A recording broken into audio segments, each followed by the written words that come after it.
makes you think that like it seems crazy now, but it really won't be crazy, I think, a generation from now for another country to threaten at least sanctions and maybe military action to deal with that.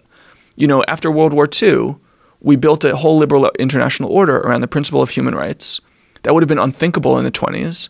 And yet it led to a series of military interventions over the next half century because people were behaving badly towards their own citizens. If we could do that, it doesn't seem all that crazy to me that, say, 30 years from now, an empowered imperial China looking at someone like Bolsonaro in Brazil would just be like, no, you can't do that.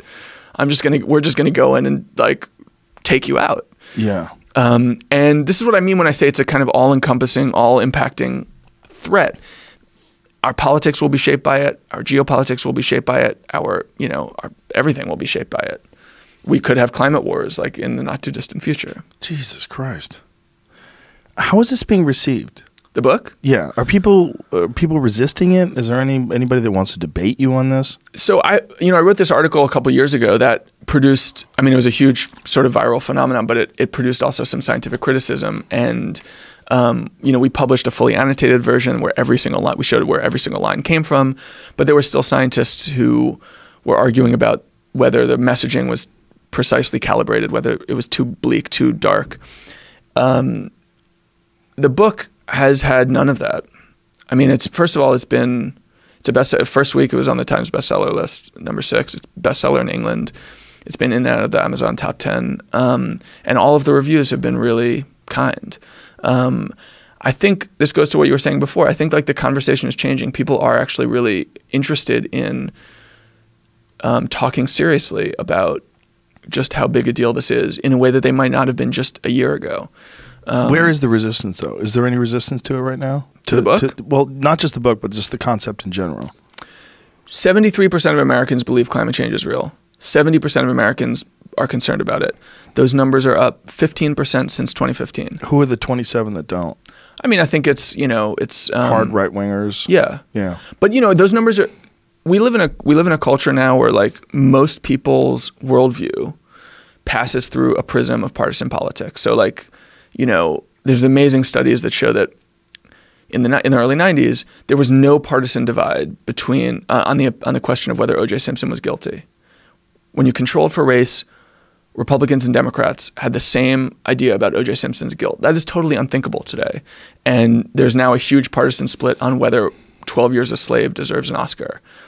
Partisanship has like totally taken over our minds, such that the fact that we have 73% of Americans who believe global warming is real and happening, to me that's a really fucking high number, actually. Right. Because one of the two I don't think that the Republican Party is really anymore a denier party. I think they're just a party of skeptics and self-interest. They want to like look out for business interests, which actually the calculus there is changing, which I'll talk about in a second.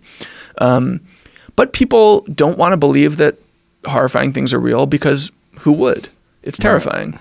Right. But 73% of the country, that's a lot. I mean, that's, gigantic. That's more support than there is for just about anything. So I'm like, basically, and the speed at which those numbers have grown is really dramatic. I said 15 points since 2015, 8 points just since March has moved up. That's incredible.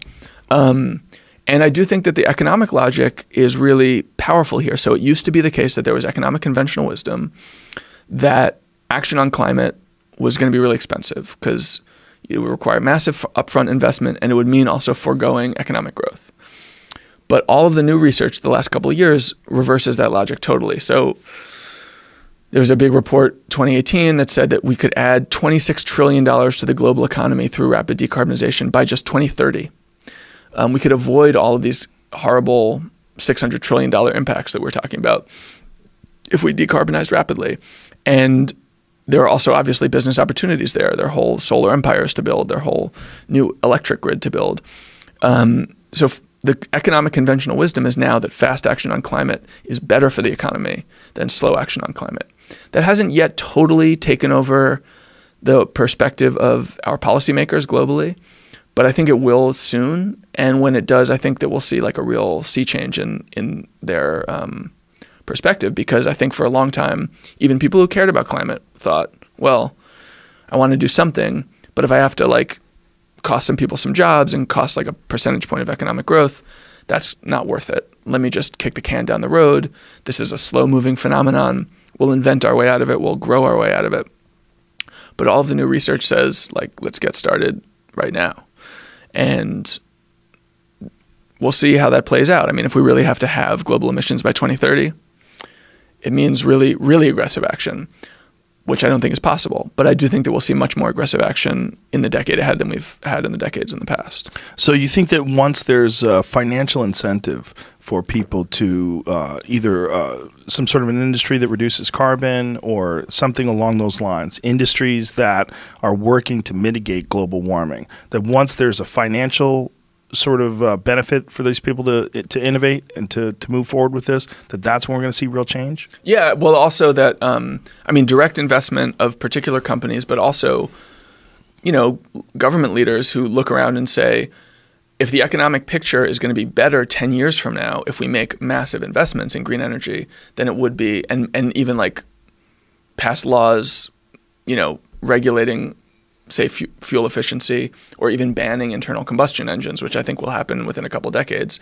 If that's going to be, if the economic picture taking that path is much rosier than the economic picture of inaction, I think they'll go down the path of action. Right. And, you know, again, the question is how aggressively, how quickly, and in what form.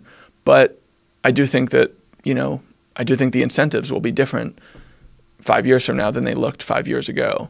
And that'll be huge. So that you think would be a great motivator for people to shift their perceptions, and particularly right-wing folks, maybe amongst the 27% that are in denial. Yeah.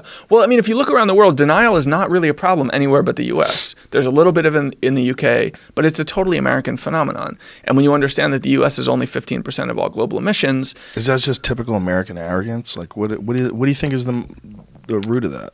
I think it's basically bad behavior by the oil companies. I mean, they've like put out really aggressive disinformation and denial. Did you ever see the movie Merchants of Doubt? Yeah. Yeah. Perfect example of that, right? Yeah, totally. Yeah, and I know the people who wrote the book too, who are really, really great. And, you know, it's especially horrifying because in the 60s and 70s, the oil companies were like doing some of the most ambitious research on climate. So then they ended up suppressing that going forward. But they knew shit about how the planet was going to change before any of the rest of us. Really? But there was no alternatives back then, and there was no real emission standards. So like this, that's when catalytic converters started being enacted. Yeah. Right? Well, you know, somewhere around then. If we had started decarbonization in 2000. Which just coincidentally was the year that Al Gore won the popular vote for president, we would have had to globally cut emissions by about 3% per year to get below 2 degrees. We're now at a spot where we have to cut them by about 10% per year. And if we wait another decade, we're going to have to cut them by 30% per year, which is like an unthinkable rate. So we wouldn't have had to take such aggressive action if we had started early. We would have had to just be doing moderate kind of on the margins changes. But we're now in a situation where the problem is way too big for that. And there are people who want to talk about the solutions that could have been useful 20 years ago now. Talking about the carbon tax is like one quite popular thing to talk about. The UN says that in order to be effective, a global carbon tax would need to be perhaps as high as $5,500 a ton. And there's nowhere in the world where there's a tax that's even 1/100th as high as that right now. And the places in the world where they do have carbon taxes, everybody's emissions are still going up. So there was a time when like the kind of like, you don't have to change anything, we'll just like fiddle on the margins here, could have worked if we had really been focused on it. But we're sort of past that point now, unfortunately.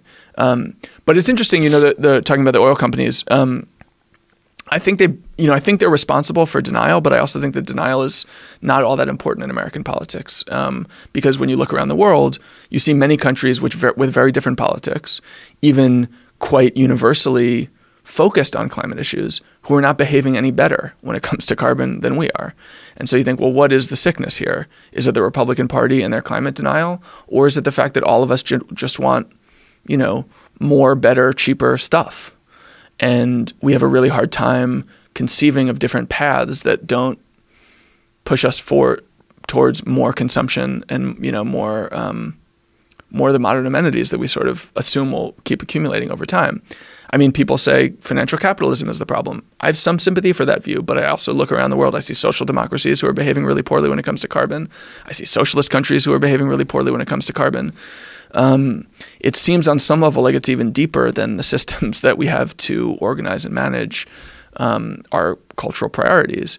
And there are now, getting back to the villainy of the oil companies, there are now all these lawsuits that are being brought against them for basically on the model of the cigarette companies, like that, for climate damages, and that they may be victorious. They may put some of these companies out of business. I think it's not that likely, but it's possible.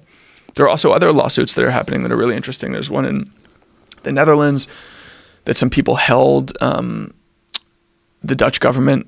The Dutch government was not honoring the Paris Accords, and citizens sued to hold them to that and won the case. So the Dutch government is now obligated legally to do better on climate than they were doing on their own. And in the U.S., there's this amazing court case called Juliana versus the United States, which is a lawsuit being brought by kids using this kind of ingenious use of the Equal Protection Clause. They're arguing that their generation has been exposed to climate damages that the previous generation, their parents' generation, were protected from. And so they're saying this climate policy is a violation of the Equal Protection Clause. You're not protecting us in the same way that you protected our parents. That's at the district court in Oregon, which is just one level below the Supreme Court. I think it'll win in the district court. It almost certainly won't win at the Supreme Court. But if it did win in the Supreme Court, it would immediately obligate the U.S. to a totally maximalist climate policy, because it's literally impossible to protect the next generation from climate damages as fully as the previous generation was, but they'd be obligated to do everything they could, which would mean sort of suddenly something like the World War II scale mobilization that the UN calls for, which would be really kind of dramatic and incredible. And I think that's one path forward, is through litigation, because so many places in the world, it's not just politics are inert, like American politics are inert. It's just there's a lot of slow-moving bureaucracy and slow-moving public opinion. And in the same way that a lot of civil rights victories were fought and won in the courts, I think we might be able to make some progress in the courts on climate too. We'll see.